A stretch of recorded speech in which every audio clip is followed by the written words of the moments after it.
What will you do if the nurse supposed to take care of your child? Kill her. Imagine handing over your most precious treasure, your child, to the hands of someone sworn to protect life. A nurse, with a gentle smile and a reassuring touch. Someone trained to heal, to comfort, to care. But what if that trust was misplaced? What if, behind the sterile white walls of the hospital, behind the neatly pressed uniform and the soothing voice, lurked something unthinkable? Between the late 1970s and early 1980s, Texas hospitals became the setting for a series of tragedies that no one could explain. Infants and young children, some admitted for routine checkups, others for mild illnesses, began dying at an alarming rate. It wasn't just the deaths themselves that sent waves of unease through hospital corridors. It was the sheer inexplicability of them. Babies who had shown signs of improvement would suddenly crash without warning. Some slipped away in the dead of night, others in the middle of a routine procedure. Resuscitation efforts often failed, leaving parents and medical staff devastated, scrambling for answers that never came. Doctors puzzled over the cases. Some of these children had no prior conditions that would explain such rapid deterioration. Autopsies revealed little. Test results were inconclusive. Was it a tragic coincidence? A run of particularly bad luck? A mysterious, undetectable illness sweeping through pediatric wards? Amid the rising toll, there was one common factor, one thread connecting these seemingly random deaths. A single name that, again and again, appeared in hospital records. A nurse who had been present in nearly every case. A nurse whose patients were dying at a rate no one could ignore. Genene Ann Jones. To colleagues, she was passionate and deeply involved in her work, perhaps too involved. Where others saw tragedy, she seemed energized, present in every emergency. Sometimes even before a crisis had officially begun, she worked tirelessly, always eager to take on the sickest children, always pushing herself into the center of every code blue, every desperate fight for life. To parents, she was a source of comfort, a reassuring voice in the storm of medical uncertainty. She spoke with conviction, with confidence. She would look them in the eyes and promise she was doing everything she could. And yet, beneath that confidence, beneath the illusion of care, there was something else, something far more terrifying.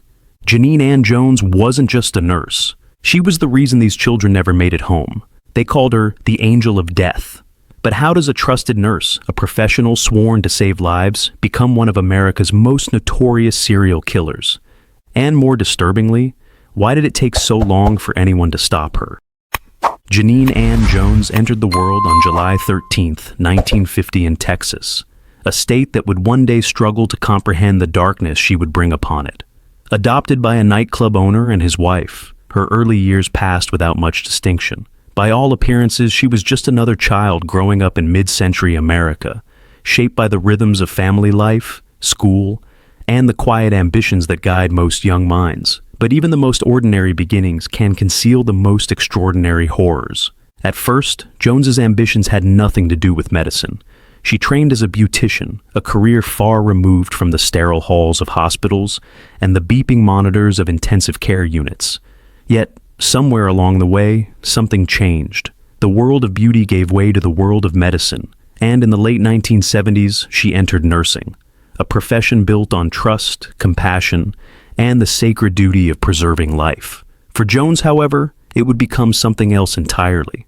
Her personal life was as unstable as the medical crises she would soon orchestrate. In 1968, she married her high school sweetheart. The union brought a child into the world, but it wasn't enough to hold them together. The marriage dissolved in 1974. A few years later, in 1977, they reconciled, briefly. Another child was born, but the second chance at love proved fleeting, and they parted ways again. As if seeking stability in the midst of chaos, Jones rushed into another marriage, this time with a 19-year-old nursing assistant. It was a hasty decision, one that unraveled just as quickly. Her personal relationships, much like her future patients, never seemed to survive long. But it wasn't her tumultuous love life that would make her infamous. Jones's true legacy began to take shape when she secured a position as a licensed vocational nurse, LVN, in the Pediatric Intensive Care Unit, PICU, at Bexar County Hospital in San Antonio, what is now University Hospital. The PICU was a place of life or death urgency, where the most fragile patients fought to see another day, where medical professionals had to be sharp, decisive, and unwavering in their commitment to saving lives. It was here, in an environment designed to protect the most vulnerable, that Jones found her perfect hunting ground. At first, she appeared to be an asset to the team. She was passionate, driven, and unflinching in the face of medical emergencies. Her colleagues took note of her presence. She was always there when things went wrong, always in the thick of the most critical cases. If a child's condition suddenly deteriorated, Jones was already at their bedside. If doctors rushed in to intervene, she was ready with supplies, with a knowing glance, with an eerie calm that unsettled those who paid close enough attention. It would take time before anyone realized the horrifying pattern forming right under their noses, before they saw that her presence in the PICU wasn't a sign of dedication. It was a warning. By 1981, the Pediatric Intensive Care Unit at Bexar County Hospital had become a place of quiet dread. Something was happening. Something no one could explain, yet no one dared to confront directly. At first, it was just a few cases. A child who had been stable for days would suddenly gasp for air, their tiny body convulsing as alarms shrieked through the ward. Another, once expected to go home within the week, would inexplicably crash, slipping away before frantic resuscitation efforts could bring them back. Doctors searched for answers in charts, in test results, in the cold, clinical language of medical science. But the answers never came. By 1982, the deaths were no longer isolated tragedies. They were a pattern. Babies and young children, admitted with treatable conditions, were dying at an unprecedented rate. The staff whispered in hushed voices, trading unease in the break rooms, glancing at each other with questions they were too afraid to voice. Could it really be coincidence? Could it really be that so many children, previously improving, were simply succumbing to unforeseen complications? One name kept surfacing. One nurse was always there, always present when disaster struck, always in the room, syringe in hand, watching as yet another tiny body failed to respond to life-saving measures. Genene Ann Jones. Some of her colleagues had begun to notice, though few dared to say it out loud. A shift pattern had emerged, one so terrifying that it earned its own whispered nickname among the staff, the death shift. And yet, the deaths continued. If the doctors were disturbed, hospital administrators were terrified, but not in the way one might expect. Their concern was not for the children who had died under their care, nor for the grieving families left behind with nothing but unanswerable questions. Their concern was for the hospital itself, for its reputation, for the lawsuits that might follow if anyone dared to suggest that something sinister was happening within its walls. So instead of an investigation, they chose silence. Instead of confronting the growing horror unfolding in the PICU, they devised a solution so superficial it was almost insulting. They would replace licensed vocational nurses with registered nurses. No accusations, no reports. Just a quiet reshuffling of staff that conveniently pushed Genene Ann Jones out of the unit. And with that, the hospital washed its hands of her.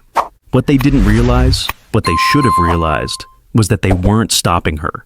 They were simply setting her free. The quiet town of Kerrville, Texas, had always been a place where people felt safe. Tucked away northwest of San Antonio, it was the kind of community where neighbors knew one another, where parents took comfort in the fact that their children could grow up without the dangers of the big city. When Genene Ann Jones arrived at the local pediatric clinic, she was welcomed with open arms. Dr. Kathleen Holland, who ran the clinic, saw Jones's experience as an asset. After all, she had come from a major hospital, bringing with her years of pediatric intensive care experience. To a small-town clinic, she seemed like a godsend, someone who could provide expert care to the town's youngest and most vulnerable patients.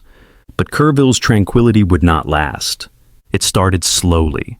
A child brought in for a routine checkup would suddenly struggle to breathe.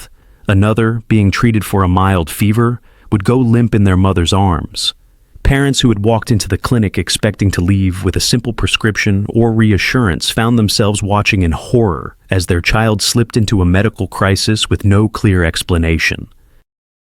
In total, 6 children suffered terrifying episodes: seizures, respiratory failure, cardiac arrest, events so severe that they left both parents and staff shaken. These were not sickly children. They were not battling chronic conditions. They had come in for simple ailments, minor concerns. And yet, under Jones's care, their bodies betrayed them in ways that defied logic. Dr. Holland couldn't ignore the unease creeping into her thoughts. The incidents were becoming too frequent, too eerily similar, and always, without fail, there was one common factor: Genene Ann Jones. Then there was the vial. During a routine check of the clinic's medication supply, Dr. Holland made a discovery that sent ice through her veins. A vial of succinylcholine, a powerful muscle relaxant used in surgery to induce paralysis, had been tampered with. Puncture marks on the rubber seal suggested that someone had drawn from it, but why? The drug had no place in a pediatric clinic. It was meant for operating rooms, for controlled medical settings, where every dose was accounted for. The vial should have been full. It wasn't. Only 2 people had access to it: Dr. Holland and Genene Ann Jones. The realization hit like a thunderclap. Could it be possible? Could Jones be intentionally harming these children? The very thought was unthinkable, horrifying. But Holland's instincts told her not to dismiss it, not this time. Then came September 17th, 1982. 15-month-old Chelsea McClellan was brought into the clinic for routine immunizations. Her mother, unaware of the storm brewing behind the scenes, trusted that her daughter was in good hands. She had no reason to suspect that this day would be any different from the countless other doctor's visits Chelsea had already had in her young life. Jones took charge. Moments after administering the injection, Chelsea's tiny body stiffened. Her breathing turned ragged, then stopped altogether. Panic erupted. Dr. Holland and the clinic staff scrambled to save her, to reverse whatever was happening, but it was too late. Chelsea McClellan was gone. A mother left, clutching the empty space where her daughter had been just moments before. A town stunned into silence. A tragedy that, at first, was written off as a cruel twist of fate. But this time, there would be no silence.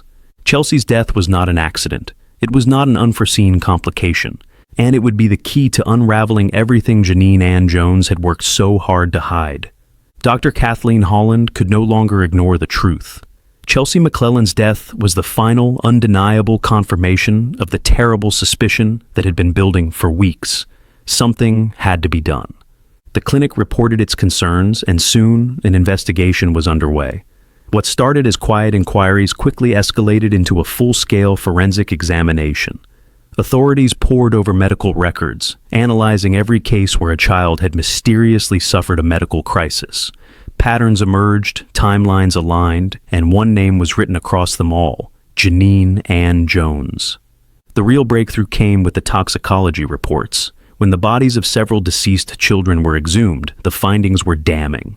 Traces of succinylcholine and heparin, powerful drugs capable of inducing paralysis, respiratory failure, and cardiac arrest, were found in their tissues. These were not drugs that should have been administered under normal pediatric care. They were the fingerprints of a calculated, methodical killer. Jones had not been treating these children. She had been creating their emergencies. On November 21st, 1982, the facade of a dedicated nurse collapsed as Jones was arrested, facing charges for the deaths and injuries of multiple children under her care. The town of Kerrville reeled in shock. Parents who had once entrusted their children to her care were now forced to wonder, had their child been one of her victims? Had they unknowingly walked out of that clinic with a survivor, never realizing how close they had come to tragedy? The trial that followed was nothing short of a media firestorm. It was almost impossible to comprehend. A nurse, someone meant to embody care and compassion, now accused of some of the most horrifying crimes imaginable. The courtroom was packed with journalists, grieving parents, and stunned members of the public.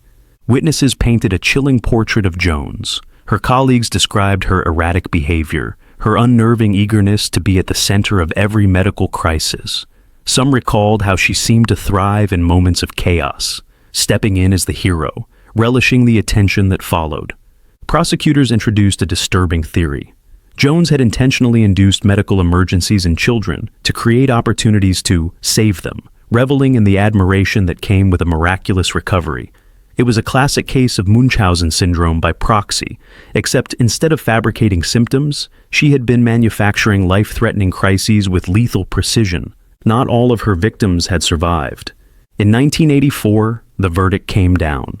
For the murder of 15-month-old Chelsea McClellan and the grievous harm inflicted on Rolando Santos, another infant who had narrowly escaped death, Jones was sentenced to 99 years and 60 years in prison, respectively. It should have been the end of the story, but Texas law had a loophole. In an effort to reduce prison overcrowding, inmates were eligible for mandatory parole after serving just a third of their sentence, which meant that, despite the horror she had inflicted, despite the lives lost and the families shattered, Genene Ann Jones could one day walk free, unless someone stopped her. For decades, Genene Ann Jones sat behind bars, her crimes fading into history for some, but never for the families who had lost their children. Yet, as the years passed, an unsettling reality started to emerge. By 2018, the legal technicality designed to reduce prison overcrowding threatened to unleash a nightmare. Jones had served enough time to qualify for mandatory release. The thought of her walking free sent shockwaves through Texas. Parents of her victims, now older but never healed, were forced to relive their worst nightmares. How could this be happening?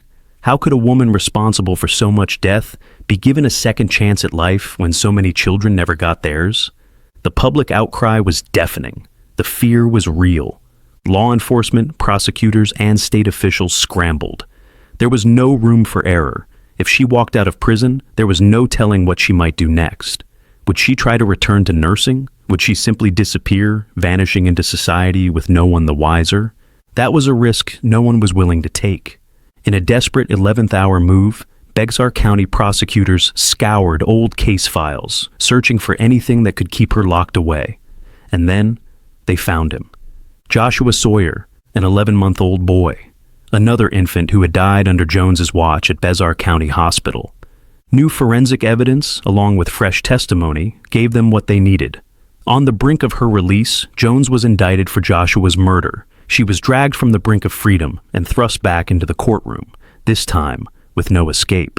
On January 16, 2020, Genene Ann Jones finally admitted to what so many had long known. In a plea deal, she confessed to the murder of Joshua Sawyer. The deal secured what the families of her victims had fought for all these years: justice, and most importantly, the certainty that she would never walk free.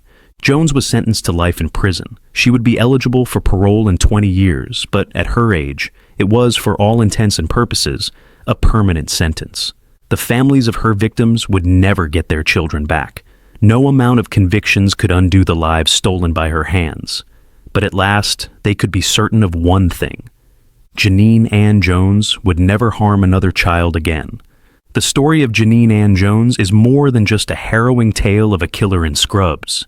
It is a brutal lesson, one that forces us to confront a terrifying reality.